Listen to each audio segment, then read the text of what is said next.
Yashodanandana Vrajjanaranjana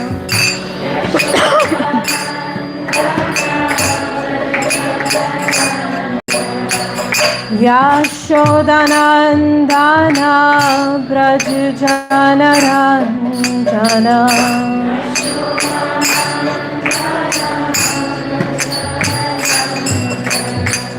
Yamunatira Vanachari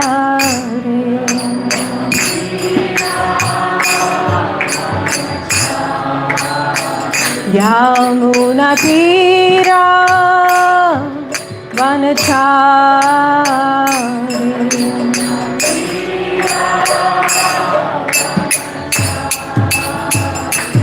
Jaya Radha Madhava Kunja Bihari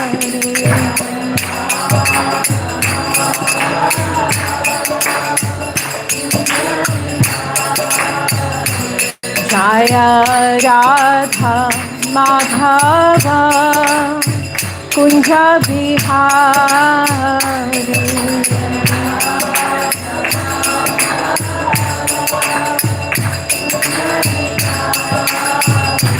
Jaya Gopi Jana Vallabha Girivaradhari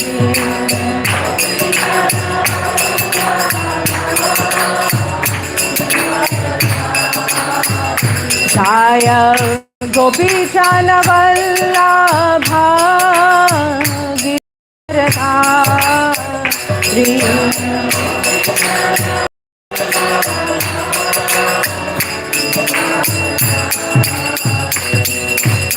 Yashodanandana Vrajjanaranjana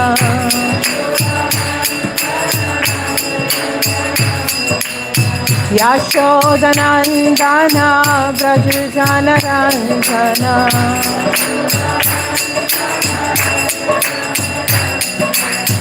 Yamunatira Vanachari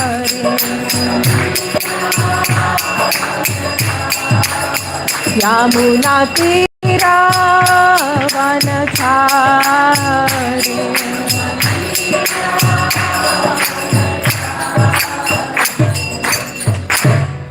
Jai Om Vishnupad Paramhamsa Parivrajakacarya Stota Sat Shri Sriman Abhay Charnaravindra Bhakti Vedanta Swami Shri Prabhupada Ki Namacharya Shri Haridas Thakur Ki प्रेम से कहो जय श्री कृष्ण चैतन्य प्रभु Nityanand Shri Advaita Gadadhar Shri Nitai Gaur Premanande. All glories to the assembled devotees. All glories to the assembled devotees. All glories to the assembled devotees. All glories to Shri Guru and Gauranga. Om Namo Bhagavate Vasudevaya.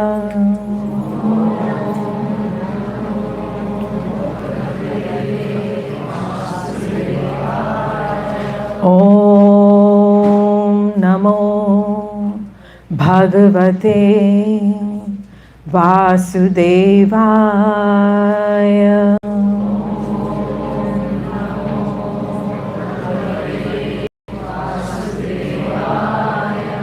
Om Namo Bhagavate Vasudevaya.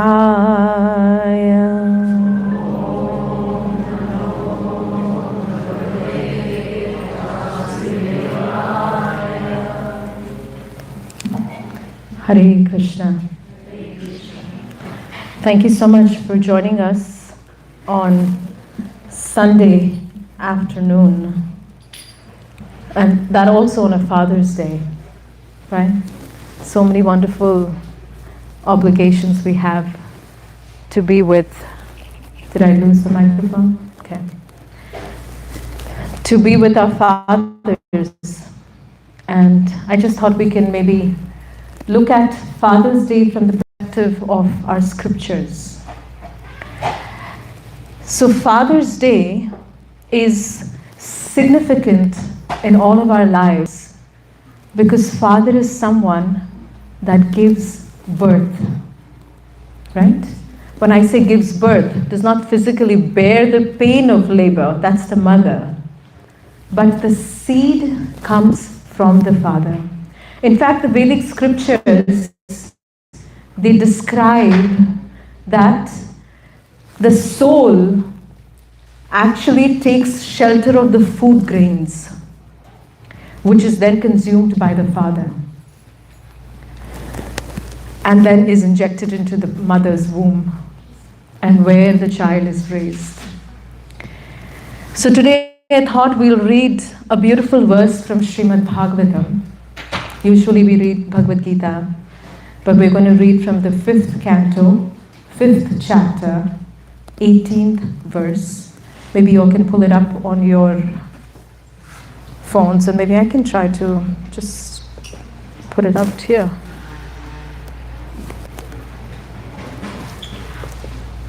Why is this, are you streaming it? Why is this not being projected? Oh, thank you.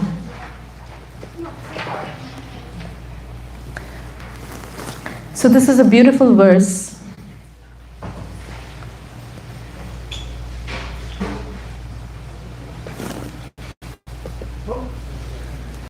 How am I supposed to access this permanent?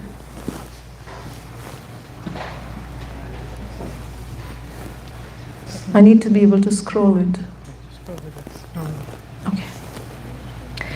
So this is a beautiful verse from the 5th canto, 5th chapter, and I think it's the 18th verse, where Rishabh Dev, who is an incarnation of the Lord, is giving instructions to his 100 sons. And his oldest son was King Bharata. You know, the entire world was known as Bharat Varsha. I'm losing this microphone constantly.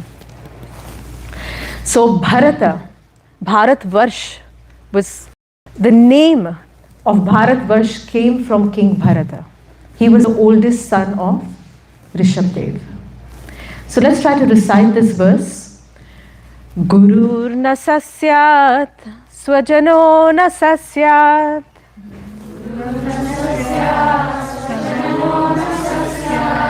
Guru na sasyat, swajano na sasyat. Pita na sasyat, janani na sasyat. Pita na sasyat, janani na sasyat. Devam na tatsnyan na patischa sasyan.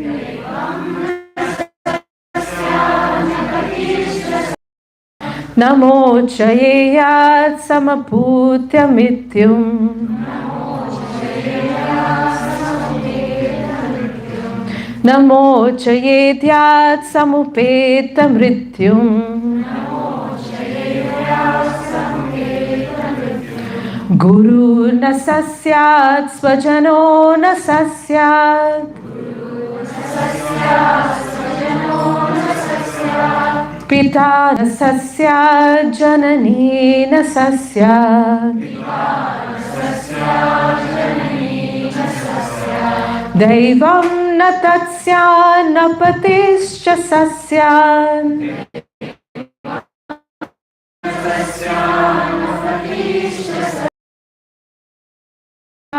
Samupeta mrityum. Guru na sasyat, swajano na sasyat. Pita na sasyat, swajanani na sasyat. Devam na tatsyan na patischa sasyan. Namo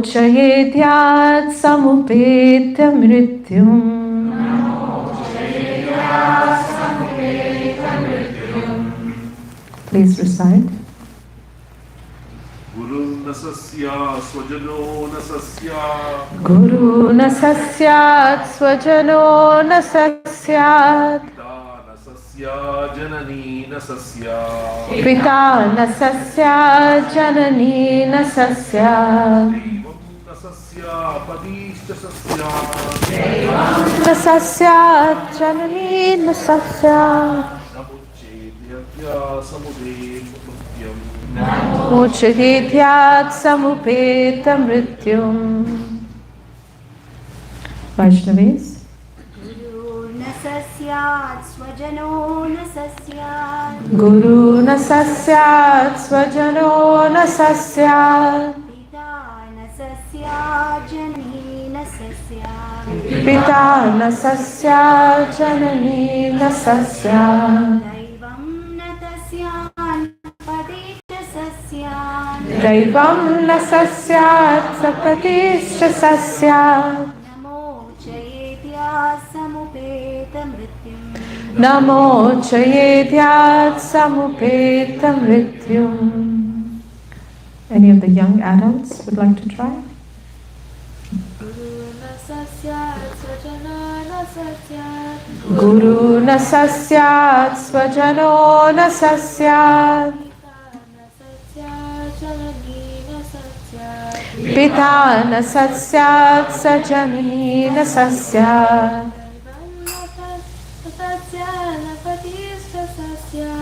Daivam natasya napatischa sasyan. Namo chayedyat samupeta mrityum. Guru, a spiritual master. Na, not. Saha, he. Sayat, should become.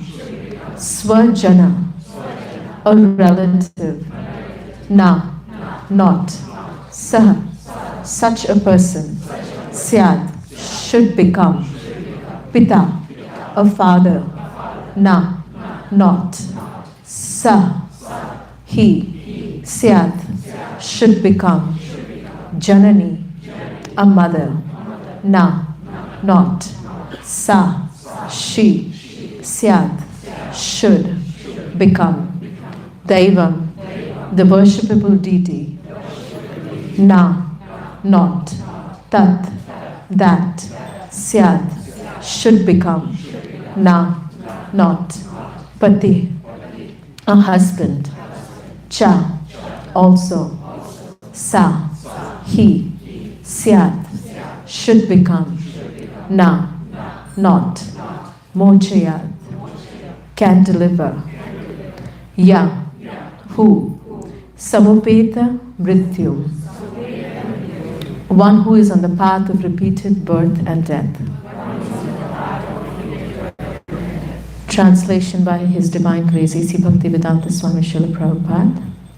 One who cannot deliver his dependents from the path of repeated birth and death should never become a spiritual master, a father, a husband, a mother, or a worshipable demigod. Purport.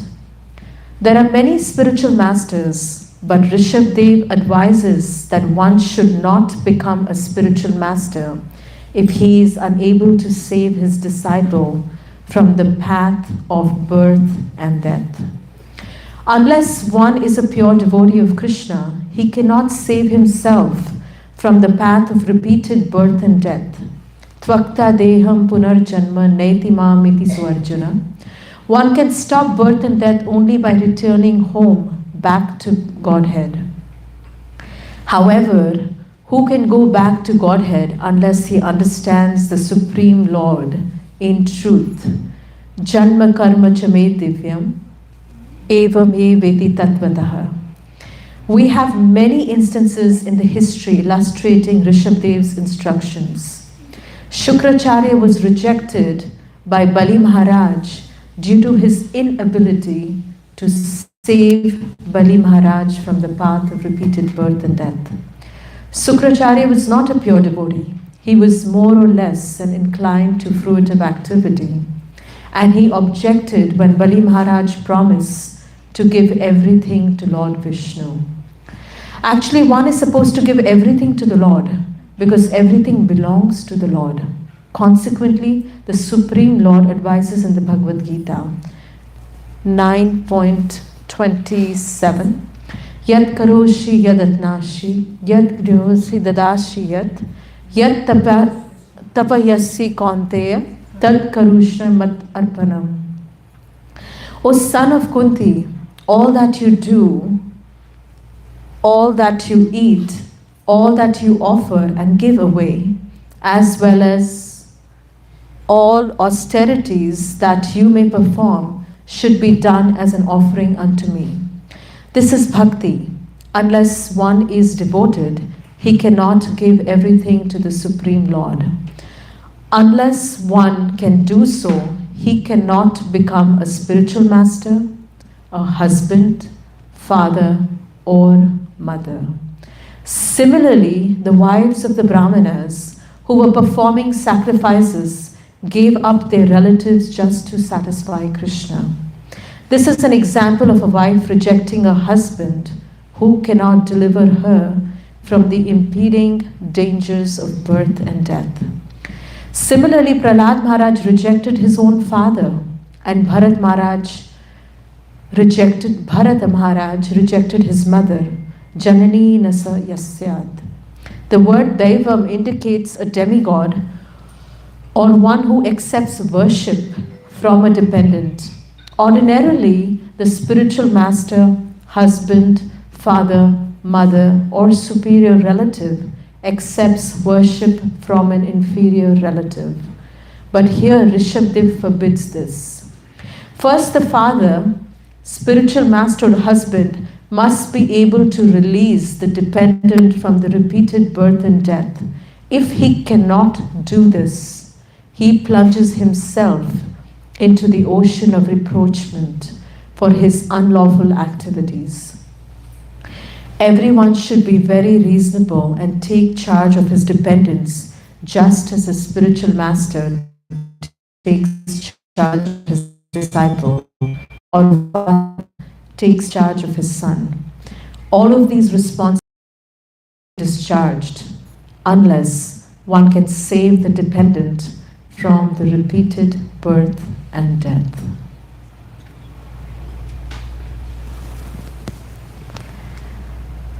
Om Agyanatimirandasya Gyananjana Shalakaya Chakshurun Militam Yena Tasmai Shri Guruve Namaha.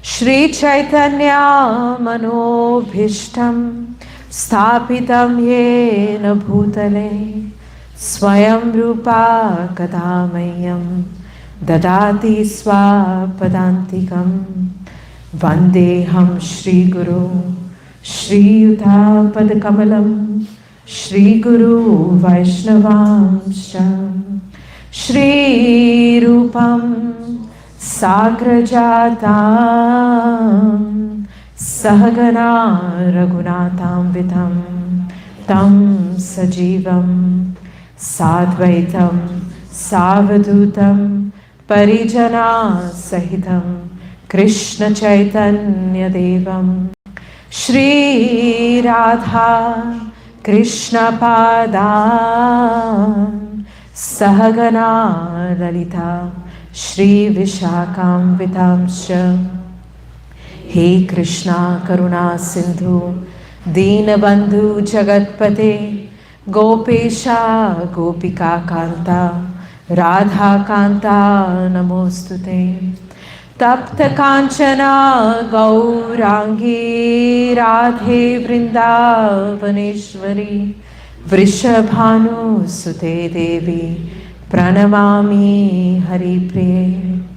Vancha Kalpatarubhyascha Kripa Sindhubhya cha Patitanam Pavanebhyo Vaishnavebhyo Namo Namaha.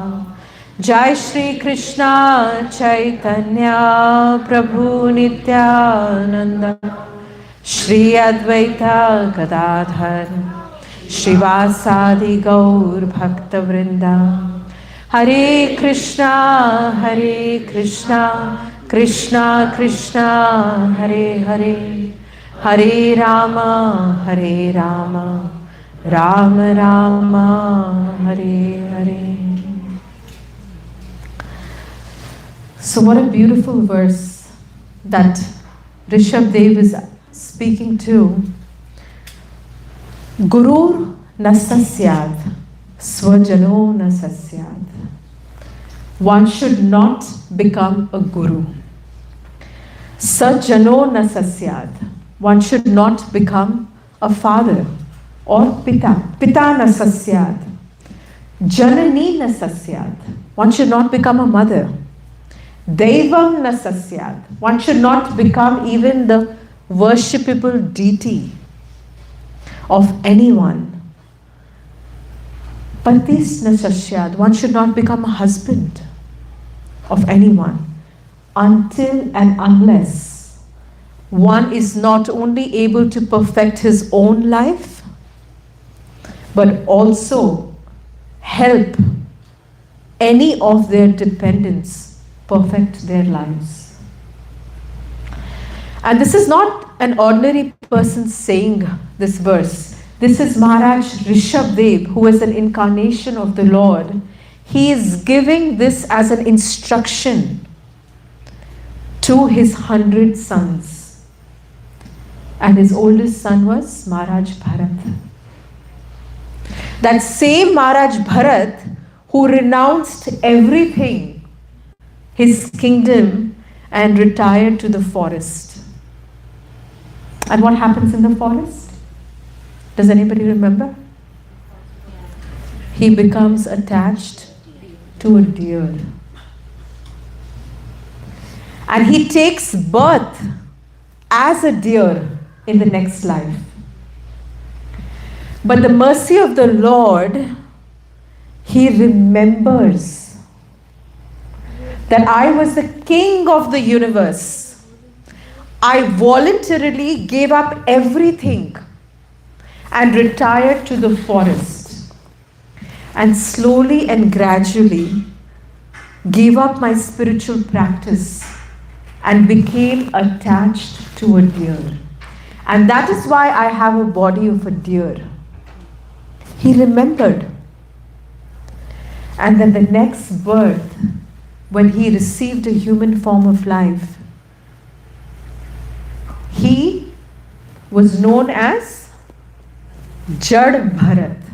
They called him Jad Bharat because he used to act completely oblivious, like he did not belong to this world. Absolutely oblivious, foolish, unintelligent to many. He did so because he was being extra careful that he should not become attached in such a way that at the time of death, he thinks of anything other than the Supreme Personality of Godhead. This Bharat Maharaj had received this instruction from his father Rishabh Dev. And it is so beautifully explained that Rishabh Dev, Shakti-Avesh avatar of the Lord, and all his sons, extremely exemplary Vaishnavas, perfect devotees. You could see Bharat Maharaj was inclined to Krishna consciousness and spirituality right from the beginning. That he was able to give up the kingdom and retire to the forest. So if someone at the stage of bhava can become attached to anyone, a deer, in this particular circumstance, a deer, how much more vigilant each and every one of us need to be. Srila Prabhupada so many times emphasized that spiritual life is like walking on the edge of a razor. Right? He emphasized several times. How many of us on a daily basis feel like we're walking on the edge of a razor? You do. Prabhu does. You do too. Well, that's a blessing. Because if we are vigilant, for someone at the stage of bhava became attracted and attached to a deer. The acharyas give a beautiful, beautiful example. The problem was not attachment to the deer alone. The problem was that there was nobody over there in the forest to tell Maharaj Bharat that, you know what? Watch your tracks. You are becoming attached to the deer. But we, each and all of us in this room, we're fortunate because we have each other to constantly remind us that our main attachment is for the Supreme Personality of Godhead. Maharaj Bharat, even though he was on the stage of bhava, he did not have the association that each and every one of us sitting here has. Srila Prabhupada called his temples universities. He called them educational facilities. Why? Because not only they taught us the science of Krishna consciousness, but we are constantly reminded of the syllabus of this life. Because our final exam is death. We know what is going to happen in our exam. But we become so absorbed with out of syllabus questions. Right? But we are constantly reminded by devotees when we hear Srimad Bhagavatam, when we hear about the pastimes of the Lord, that what the goal of our life is. Antakale Chamasmaranam, to remember the Supreme Personality of Godhead at the time of death. And Rishabh Dev here is telling his sons and each and every one of us that do not become a spiritual master, do not become a worshipable deity, do not become a demigod, do not become a father, do not become a mother, do not become a husband, till the time you decide that I am going to perfect my life and I am also going to help my dependents perfect their lives. What a responsibility, right? What a responsibility each and every one of us. As many titles as you have, that much more responsibility. First, to perfect our own lives. Only then can we help anyone else. So this is a beautiful, and this is the lengths of fatherhood that Rishabh Dev is talking about, that I just described. We think of fatherhood as just someone that has given birth, that helps us get this body. No. Fatherhood goes way beyond just provision. Just provision. It goes way beyond. That is what Rishabh Dev is telling us. That fatherhood is just not about providing or keeping this body and soul together. That is extremely important, of course. But Pita is someone who gives true protection. And when I read that, I did a little bit of research.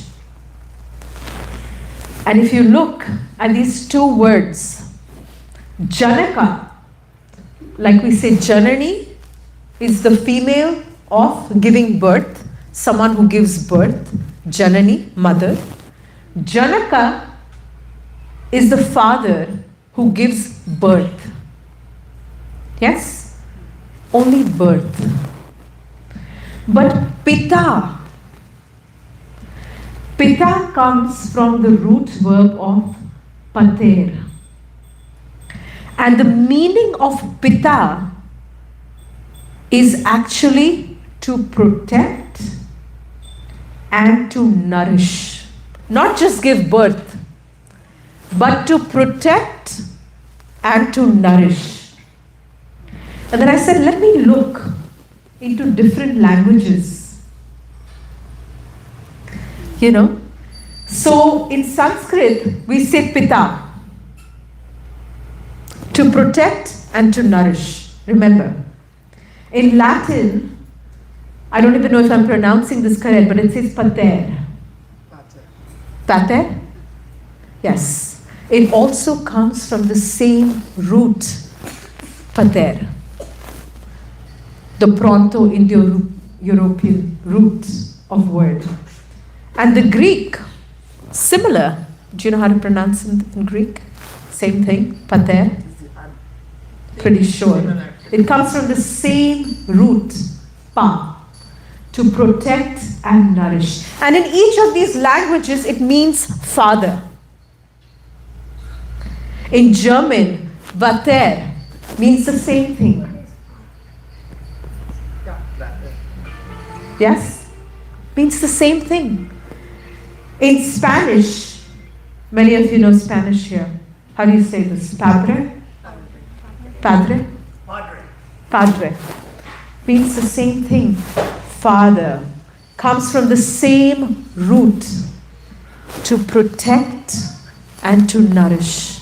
And in English, father also means the same thing. Comes from the same root word. And it means to protect and nourish. And that Rishabdev, many thousands of years before, was telling his sons already that father just doesn't mean to give birth. Do not become a pita unless you can liberate yourself and liberate your dependents. What does that mean? Unless you can nourish them, unless you can protect them. And what is the definition of protection? Does protection really mean to protect the body alone? Can you really protect the body? Can any of us here, any of the fathers here, say they can always protect their child? Can any of the fathers claim that they can do that? Can any of the mothers claim they can always protect their child? Can we really protect anybody from Janma, Mrityu, Jara, Vyadhi? Can we protect them from falling sick? We can prevent at the most. Right? If we could, if any parent could protect their child, there would be no death of any young child. But none of us can protect anyone from Janma, Mrityu, Jara, Vyadhi. In Bhagavad Gita, 13th chapter, the 9th text, Janma, Mrityu, Jara, Vyadhi, Dukkha, Dosha, Nadarshanam. Yes, the distress of birth and death, old age and disease. These are the faults of the material world. But true protection really means to protect the soul. Because the soul can never be killed, can never be moistened, can never be cut. How do you protect the soul? By nourishing the soul in such a way that it continues to develop the attachment that it inherently has. It's not an artificial imposition on the soul to have love for Krishna. It's not an artificial imposition. The soul is naturally in love with Krishna. The soul is naturally Jivera Swarup Hoy Nitya Krishna Das. The soul is, it's the Swarupa of the soul. It's the identity of the soul that it is Krishna Das. It is the servant of the Lord. The soul is naturally connected to the Lord.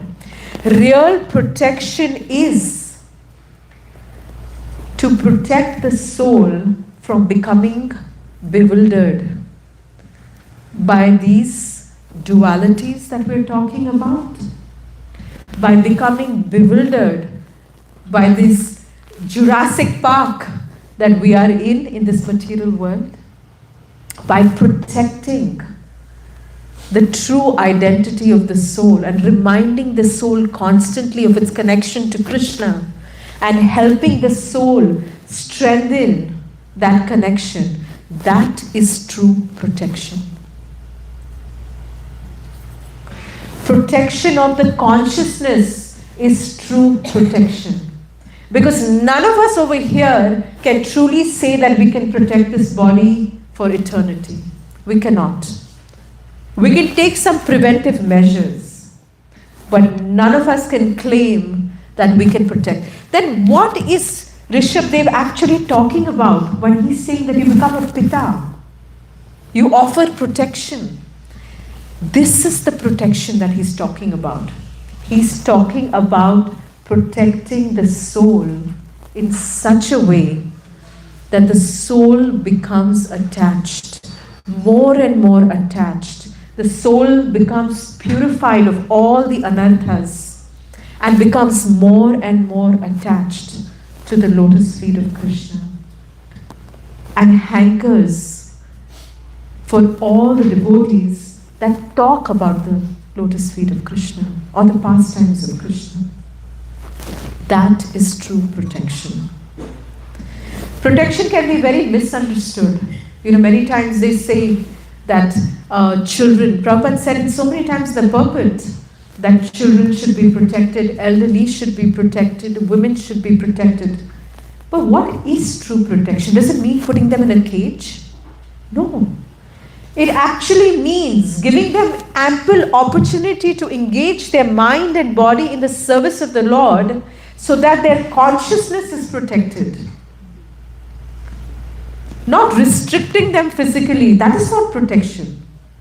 Protection is that you give them ample opportunity to submerge their mind, their body, and their consciousness in Krishna. So if any of us want to claim to be truly, by the definition of Rishabdev, a mother or a father or a teacher or a spiritual guide or a mentor, we must remember that it is our responsibility to protect our own self and nourish our own self. So we remember Krishna and to provide a conducive environment for everyone to remember Krishna. That is our responsibility. Not restriction, but protection. True protection. I thought we can look at some examples of some fathers from the scriptures. Some that behaved like Janakas and some that showed us examples of what it really means to be a pita, a nourisher, a protector. So the classic example of Hiranyakashipu, he was a perfect Janaka till the time Prahlad Maharaj started to disobey him. Perfect Janaka. The best schools, the best universities, the best teachers, the most opulent palace, the best of the best kind of palatable foods, luxurious beds, armies at his disposal. He had it all. Hiranyakashipu was not only the king of this universe, even the heavenly planets. He had conquered all the planetary systems. He would raise his eyebrows and decide whether the sun should rise or not. So if Prahlad Maharaj wanted to sleep in, he could tell his father that tell the sun not to rise. That kind of a Janaka he was. So influential. Sometimes when we have influential parents, they automatically get the fame and glory. That kind of influential parent Prahlad Maharaj had. He was a perfect Janaka. But he failed to become a Pita. Why? Because he did not connect Prahlad, didn't allow Prahlad Maharaj to remain connected to the Supreme Personality of Godhead. Leave alone himself being connected. But when Prahlad Maharaj wanted to be connected and was actually trying to help his father by reminding him, in this case, Prahlad Maharaj was the Pita, the protector and nourisher of Hiranyakashipu. Even to the point when Narasimhadev appeared, what does Prahlad Maharaj say? Please forgive my father. He does not know. Like a small child, we say, my child doesn't know anything. So in this case, Prahlad Maharaj is actually acted like a nourisher and a protector for his father. So Pita is not someone that just gives birth, but gives protection and gives nourishment.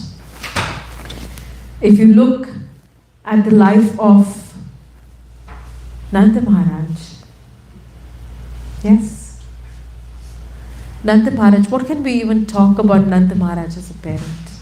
His Vatsalya Bhava, his natural affection for Krishna in parental rasa. Yes, natural affection for Krishna. In fact, the Acharyas describe that when Putana came and tried to kill Krishna, Nanda Maharaj was not at home. Nanda Maharaj was not at home, and when he heard that this demoness came disguised as a beautiful lady and she tried to feed milk, poisoned milk to Krishna, and Krishna was found dead. Krishna was laying on this dead demoness. He immediately lifted Krishna and he refused to put him down. He started to chant many, many prayers of protection for Krishna. Of course, this is such a sweet rasa. Here, Krishna really did not need protection. Krishna doesn't need protection, but he accepts the protection of a loving Pita like Nanda Maharaj. The reciprocation that came from Krishna is Krishna carrying the shoes of Nanda Maharaj, worshipping Nanda Maharaj. Just like Rishabdev speaks in the verse, he said that many of the times it is a responsibility of the dependents to worship and respect the spiritual master, the demigods, the father, the mother, the teachers. It is a responsibility of the children to do that. So here Krishna is reciprocating with such a Pita and expressing what real protection means. In fact, it is explained that in Damodar Leela, the beautiful rasa of Mother Yashoda, when she ties the belly, finally manages to tie the belly of Krishna with the rope that was always running, 2 fingers too short, right? Thousands and thousands of ropes came from the villages, from the gopis. They've got all kinds of ropes. But every time Mother Yashoda was trying to tie, it was 2 fingers too short. And it's not that Krishna's belly expanded. Not like after we eat our prasadam, our dhotis become tight or our saris become tight. No, Krishna's belly did not expand. And neither did Mother Yashoda wrap the rope around 2 or 3 times. No, same thing she was doing once and then trying to wrap and tie Krishna but the rope was 2 fingers too short. Mystical. Cannot understand.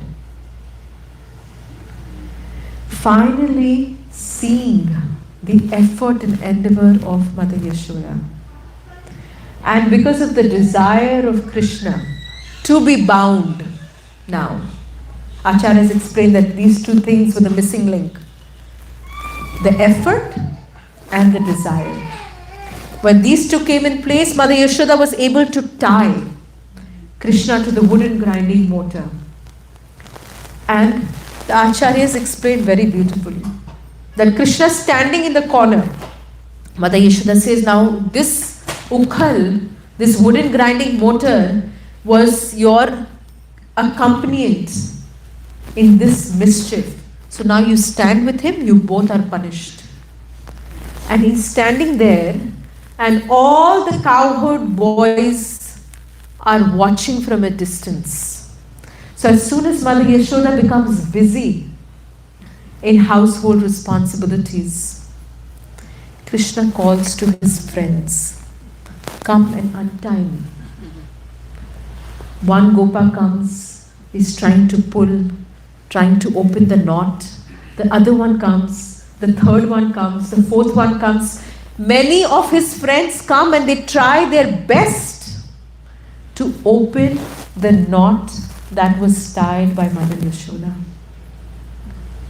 And the Acharyas explained so beautifully that because this knot was tied by a devotee in Vatsalya Bhav, which is a higher rasa, the Sakhya Bhav devotees could not untie this knot. So they were standing there trying to help their best. They could untie so many knots, but not the knot that Mother Yashoda had tied. It's only when Nanda Maharaj came and he saw Krishna weeping and crying in the corner, did he untie the knot. And what does Krishna say? He said, I don't want to see Mother. Right? We experience that, right? The children are very intelligent. They know what to get from who. Who will say yes to what? Right? If we are not in sync, we can easily be manipulated. So Krishna is telling Nanda Maharaj that I don't want to see Mother. She is not good. So Nanda Maharaj is saying, but Kanha, who will bathe you? Tu Baba, you will. Yes? Who will feed you? Tu Baba, you will feed me. Who will give you butter? Tu Baba, you will give me butter. Who will put you to sleep? Tu Baba. And it is said that Krishna did not speak with Mother Yashoda for, was it several days? 2 days? 3 days. And she was almost about to give her body up. And that's when Krishna jumped into Mother Yashoda's lap. That probably would be around Father's Day time because the fathers took complete charge. My speculation here. Strike it off. But I'm thinking, just see how Krishna was reciprocating with both his parents. And he was expressing to Nanda Maharaj that, Tu Baba, you take care of me. I don't want to have anything to do with my mother. That is the sweetness of Krishna's pastimes. What to talk about protection of Vasudeva? He did not think that let me keep Krishna with myself and see him grow. No, he was in the dungeon suffering the torments of Kamsa and Kamsa's soldiers. But all he could think of was to find a place where Krishna will be protected. This is called Pita, one who protects and nourishes. It is explained that as soon as Krishna was born, manifested first in the heart of Vasudeva, then in the heart of Devaki, and then appeared in a four-handed form. Krishna didn't appear as a two-handed, he appeared in a four-handed form. And there, Devaki and Vasudeva are praying to him, praying to the baby, that please, appear as a normal baby, because Kamsa will see, and Kamsa will know, and Kamsa will kill you. Can you imagine the parental affection here?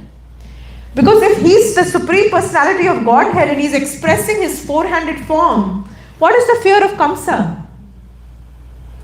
Why fear Kamsa? But that's because of paternal affection. They were thinking, I have to protect.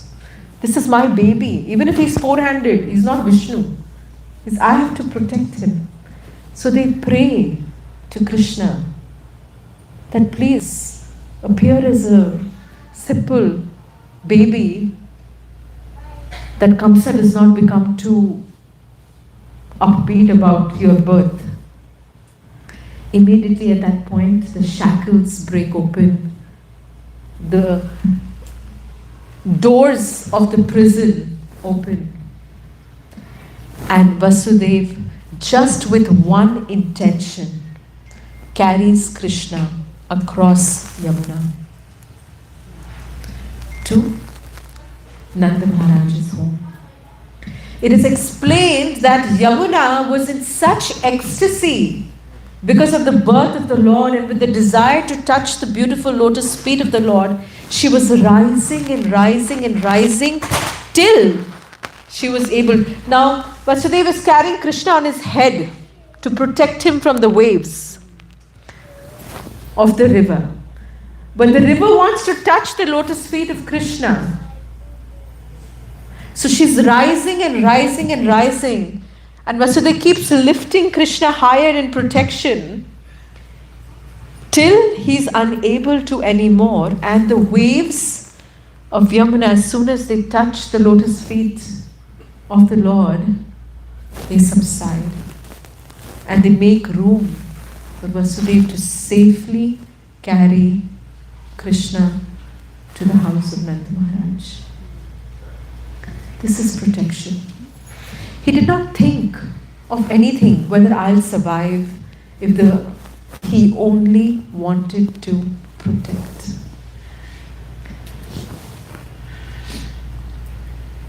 We're very fortunate that within our movement and within our Guru Varga, we got given the opportunity to have spiritual masters or gurus that their whole life is dedicated to one purpose: to provide us nourishment, to protect us, and to guide us. And I put these 3 points there because this is not something just for a spiritual master.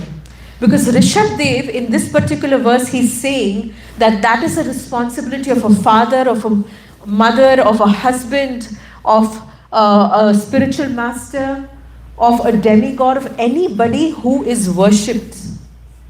We each, when we come into the temple, we offer obeisances to each other when we chant Vancha Kalpatarubhyascha, right? That is actually worshipping the Vaishnavas.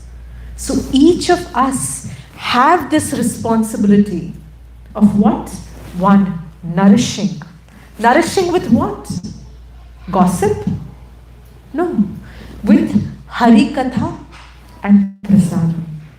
That's how you nourish. You nourish the body with Prasadam and you nourish the heart and soul with Krishna Katha. To protect from what?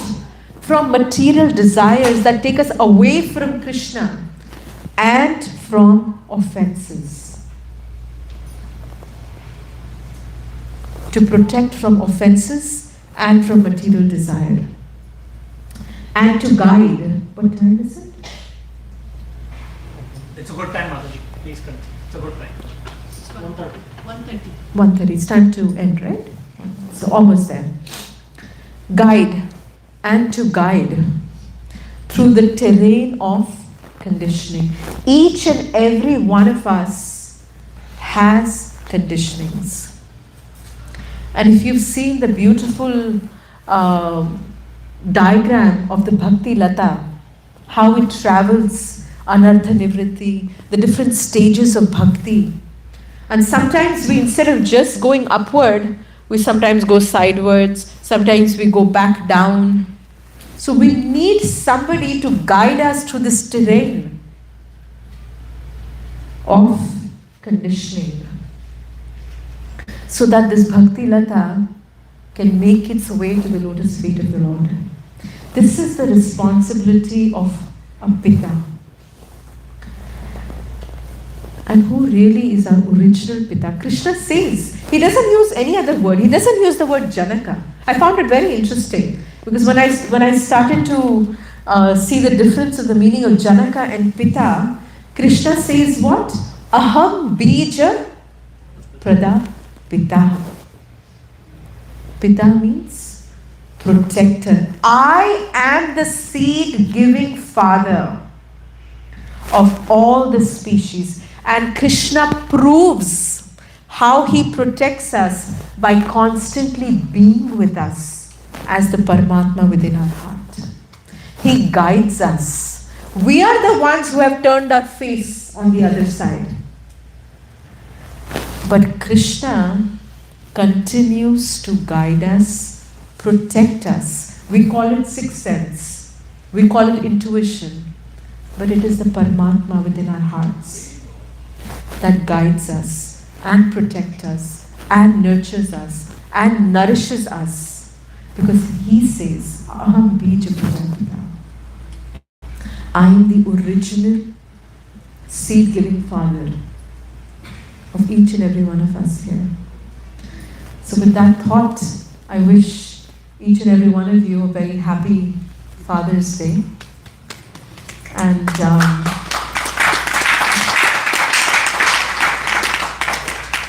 if you have any quick reflections or questions or comments or corrections, Prabhu, any of my seniors here, Vrindavan Prabhu, anything you'd like to share? My father's...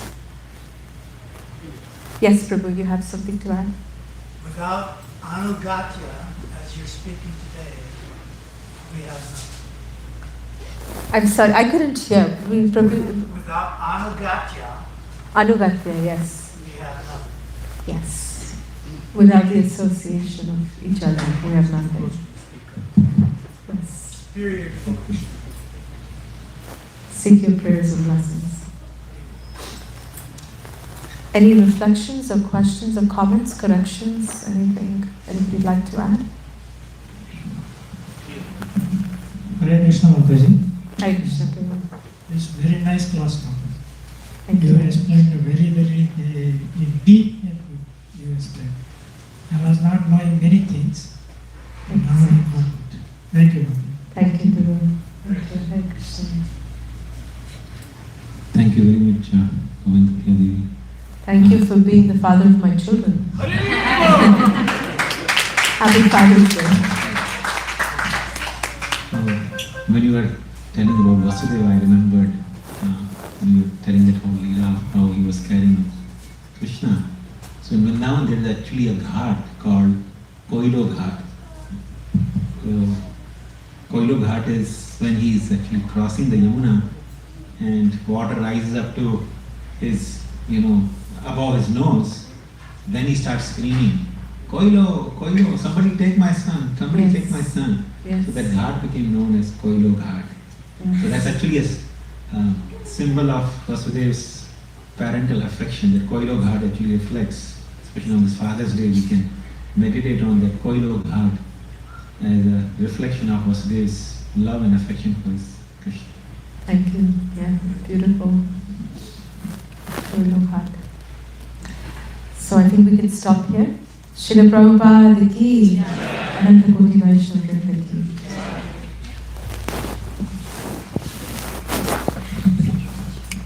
Hare Krishna. Thank you, Govind Priya Devi.